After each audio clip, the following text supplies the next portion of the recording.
of class 1982. One of the convener of this activity and movement that we are creating. As the program manager, it is my distinct honor to introduce a true champion of our cause. She is the former Undersecretary of the United Nations for the Internal Audit Oversight and a former Commissioner of the Philippine Commission on Audit. Renowned for his relentless dedication of integrity and good governance. Ladies and gentlemen, it is my distinct privilege and honor to present to you our esteemed crusader, Heidi Mendoza, who will be hosting and moderating today's event.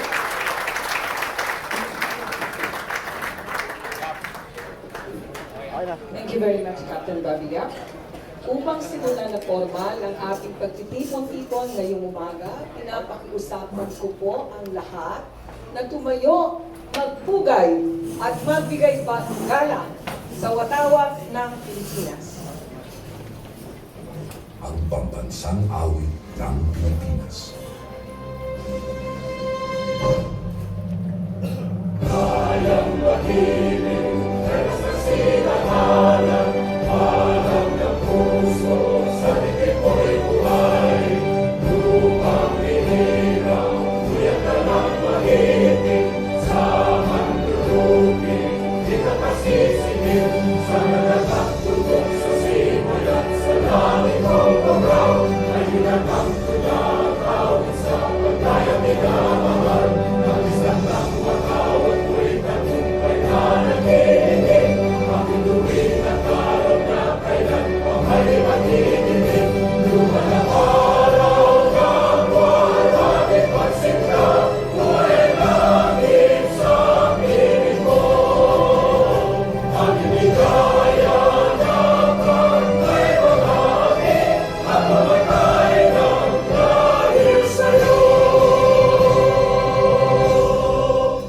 Pinapakiusapan po ang lahat na manatiling nakatayo upang pakinggan po natin ang panalangin ng pamunuan ng kagalang-galang at minamahal, Obispo Jerry Albinasa.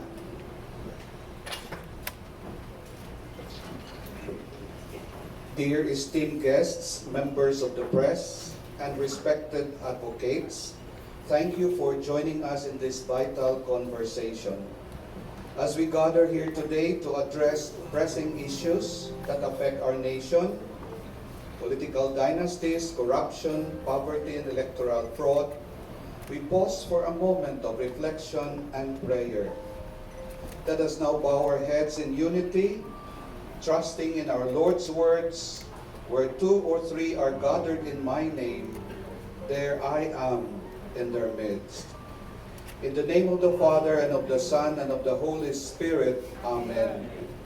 Gracious and compassionate Creator and Father, we come before you with humble hearts, seeking wisdom and strength as we embark on this crucial dialogue and to launch the Alyansa sa Nagkakaisang Mamamayan, ANIM, a movement dedicated to confronting political dynasties, corruption, poverty, and electoral fraud.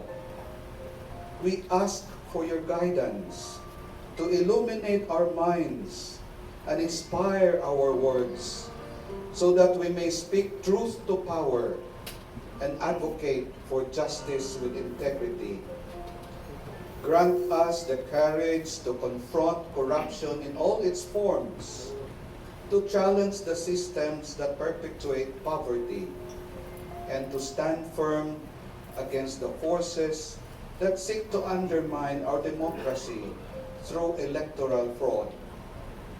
May our discussions today be filled with compassion and a commitment to the common good. We lift up to you all media professionals and journalists, In a world filled with information and misinformation, grant them the wisdom to discern truth from falsehood. May they have the courage to pursue stories that matter, even when faced with challenges and opposition. Lord, protect them as they work tirelessly to inform the public.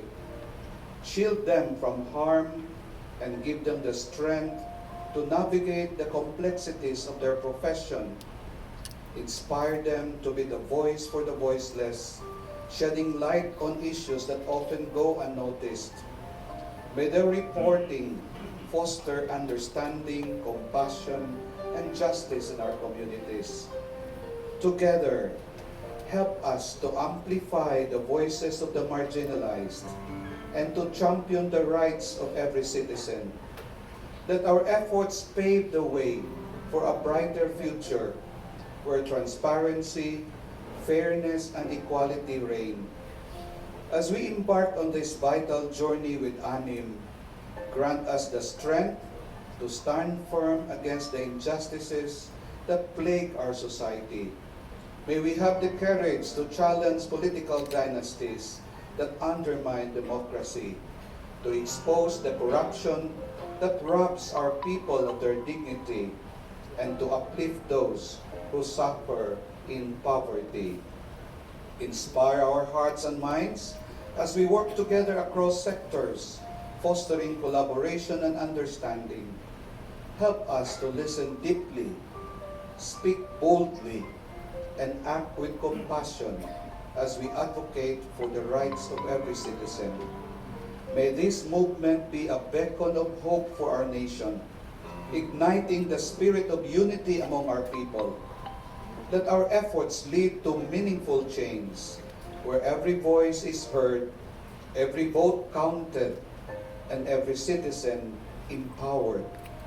As we launch ANIM today, may we be filled with hope and determination, knowing that together we can create a brighter future for all. Together, we leave no one behind. Together, we can forge a path towards a just and equitable society.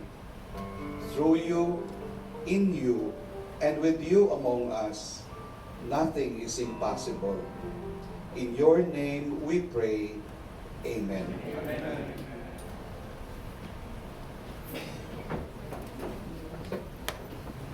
Pwede na po umupo ang lahat. Maraming salamat po sa panalangin.